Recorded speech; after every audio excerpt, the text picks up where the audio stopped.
My father was an immigrant. He was a self-made, successful man, and he had a certain kind of love/frustrating relationship with his children. And like Abe, like my character in Maisel, my father was experiencing that cultural shift. The best part of directing my father is being able to tell, or at least one of my parents, because I can't tell my mom anything, being able to tell one of my parents what to do, what to wear, where to go, what to say. There's nothing else like it in the world. It's just like, yes, revenge. This guy, Jack, reminded me so much of my father and my father's sense of optimism that I thought I understood a primary feature of the character that gave me that way in. And then it turns out I employed a lot of the behavior of my dad to try to bring Jack to life. My father passed away when I was 3, but the story, he's sort of like storied in my mind. He's like this, romantic hero. But I always look at Sam and I go, I think my dad would really like you. I think that, even though he would be like, you living in New York? What's happening? I've been a caregiver for my dad for 10 years, so it's been about 10 years since Community went off the air.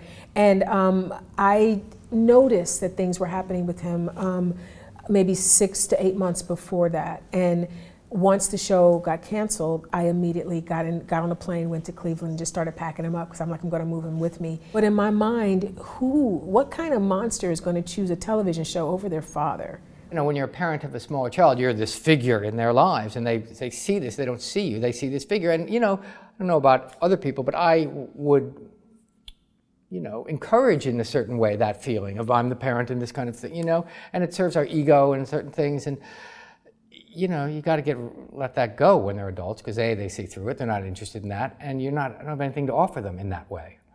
But I can still, what I say now is I'm advocating for Sam now to Sam. He may not agree with what I'm advocating for him, but that's all I'm giving it to him. This is what I think, Sam. They have different, complete outlooks, but still both just so impressive, and they've completely lapped me.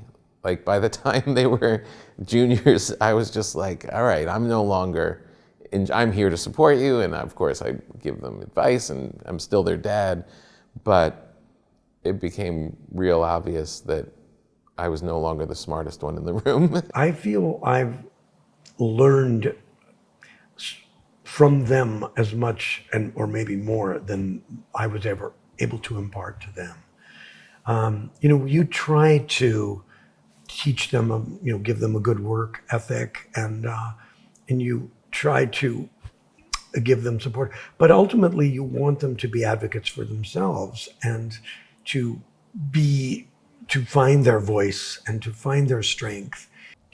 They know things that you don't know and that you didn't impart to them and you couldn't have taught them.